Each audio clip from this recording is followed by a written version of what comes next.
Well, today hasn't quite gone to plan. As you can see, Becky's driving. I'm in the passenger seat for once.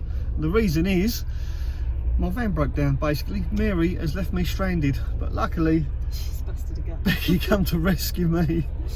And on top of all that, we've got a yellow weather warning looming upon us, haven't we, my dear? Yeah, it's been windy, it's been rainy already, and Mel's now got to try and fix Mary in this weather warning. And the reason we're stood still right now is because there's loads of traffic. But it's green, so maybe we'll get through this time. Right, concentrate on driving, my dear. Let's go get some parts so we can rescue the van. Ooh, we're going. Yeah. We are. I'll see you when we get there. Wish me luck. Well, the good news is I've managed to get Mary back to my friend's house. I'm now on her driveway. It is a bit windy. The storm is picking up. I've got no time to lose. I really need to get this done. I can hear you all asking, well, what's wrong? But the fact of the matter is, my serpentine belt has started to shred. It's gone into like little shreddy bits. I'll tell you what I'll do. I'll take it off and then I'll show you. But before I take it off, I need to make a little sketch of where it actually goes round the pulleys to make sure I get the new one back onto the pulleys the right way round. I highly recommend anyone to do this, whether their belt's gone or not, is to make a sketch of where their belt goes. Let me show you what I mean. So looking at the top of my engine, my first pulley, PS, power steering pump. Then we've got a pulley there. And down a bit, about there, we've got the fan. And next to the fan there's another pulley here. And then down here there's alternator. That's just a pulley. I know it looks like a load of dots at the moment, but it will make sense. Bear with me. Right. Make sure I don't miss any. Flywheel is there, that's the big one. Directly below the power steering pump is the AC pump. AC pump, you can see these are all the pulleys around my engine. In between those we've got the tensioner. Tensioner, there like that. So all these circles represent all the pulleys on the front of my engine. Make sure I haven't lost any. Got 3 down that side. Looks kind of right. So this is the tricky bit. Now we've got to trace where the belt actually goes. I think we'll start at the air con. So the belt comes up here, around the power steering pump, round the alternator,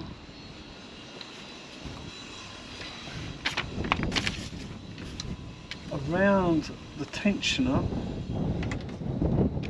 yeah, around there to that, right, then around the flywheel to the AC. So that's the route of my fan belt. Imagine trying to work this out if my fan belt had actually snapped in its entirety. There's no way I would have figured this out.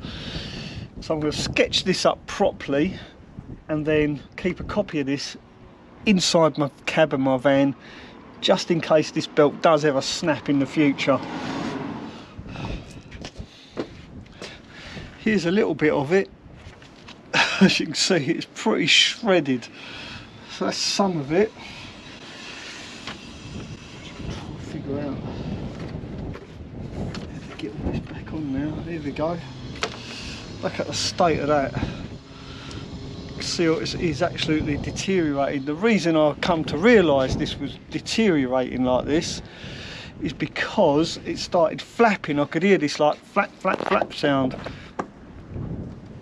It was really making a horrible like type of noise, and I can imagine it was this bit here spinning round and flapping against everything, and it's actually cut through one of my cables. Look at that. Absolutely wrecked. Right, let's hope the new one is the right length. Right, so this is the new one. Let's see.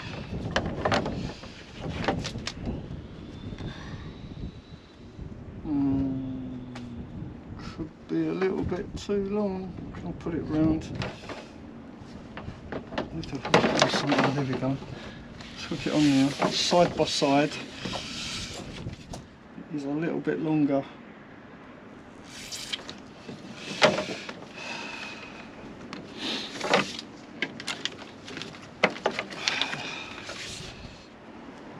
It's not inside out. This is the fun bit. Getting it in is going to be the fun bit. Right, that's the old one. Let's put that away so we don't get confused. Actually, shove it in there so I don't lose it.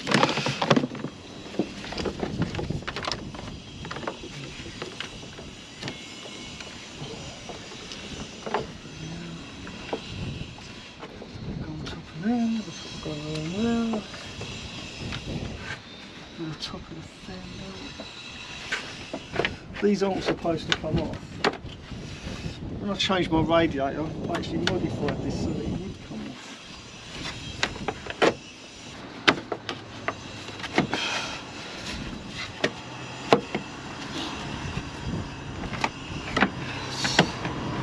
There we go.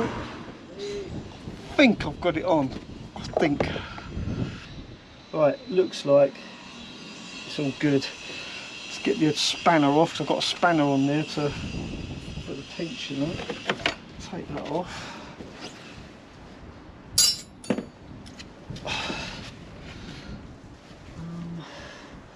Just starting to rain. The wind is picking up. And I managed to fix the van.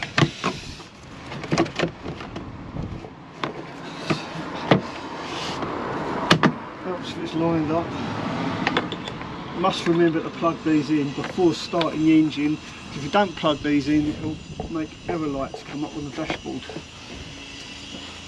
I won't worry about that just yet. Just want to make sure it starts.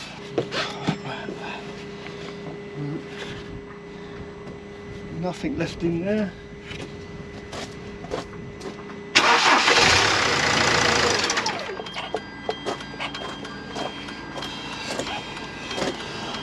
Right, so now I know it's okay. I'm going to put all my surround back on. I'll just leave it off. I mean, it just makes it so much easier to work on the engine without it on now. Will the cooling fan be as efficient? I suppose it really matters in the winter. And pipes. It came out, so it should go back in. Clips in. Top clips. Yeah, there you go. Got it clipped. And this pipe goes in there. Like that. Right. Does it work? Bloody hell does that go on now?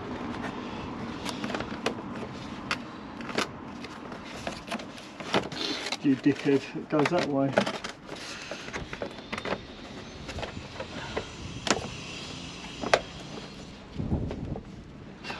There we go. I'm on a slope, I can't see, I'm not tall enough to see over the top.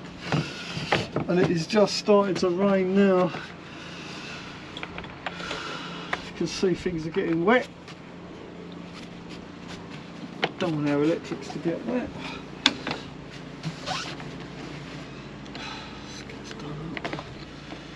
I think I might have done this in the nick of time. There we go. I think that should be filled out. That'll be perfectly fine. We are done.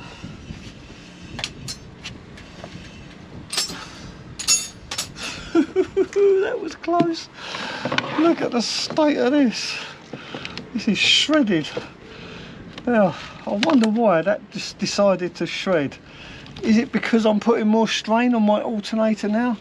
After all, I've just fitted a new alternator charger for my power pack. We'll see. I'm going to go and buy another belt just in case it is because I'm putting more strain on my alternator. See if it happens again. Well, that was close. The wind is really picking up now. You can hear my engine is running, but here's the thing that really does concern me. Now that I've got a more powerful alternator charging system fitted to my van, I'm wondering if it's because my alternator is under more strain now, that's what's caused my belt to break. It's not charging at the moment, but if I go on my app and turn the alternator charger on, and we're talking about the charger that charges my power pack, you can hear the engine tone change. Could you hear that? Probably not. Should we brave it and go outside? So this is what my engine sounds like when it's running normally and it's not drawing any extra power from the alternator. Now as soon as I turn my charge controller back on, you'll hear the tone of the engine change.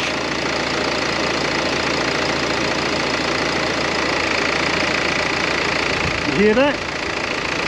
There is definitely a sound difference. The engine drops and then comes back up again, so my alternator is definitely working harder with the charge controller switched on. It's a bit like when you turn your air conditioning unit on. You know, when you're on a hot day, you turn your AC on and you can actually hear the engine tone change because it's under strain, because now the engine is running an air conditioning pump. It sounds a bit like that. Should that make any difference? I guess time will tell. So I'm going to leave it as it is. I'm going to leave my alternator charger set at the same power that it's set at. We'll give it, I don't know, 3 or 4 weeks. Let's see if this belt starts to deteriorate as well. In the meantime, I am going to buy a spare belt just in case. So I guess the takeaway from this video is, if you're going to pull a lot of power from your alternator to charge your leisure batteries, just consider the amount of extra strain it's going to have on your alternator and your auxiliary belt. After all, if your auxiliary belt does happen to snap and you're in the middle of nowhere, you really are going to be stranded. So don't make the same mistake that I made. Make sure you buy yourself a spare auxiliary belt and carry that belt with you at all times. And on that note, I'm going to pop back to the motor factors and buy myself another auxiliary belt. I should put it in my spare box in the back of Mary, just in case it is the fact that my alternator is now doing more work that caused my belt to break. And if it does break again, at least I'll be prepared. Well, hopefully you found this video mildly entertaining, slightly informative. If you did, then don't forget to give it a thumbs up, and I'll see you very soon. Thanks for watching. Till half an hour. Right, I'll have a cup of coffee first.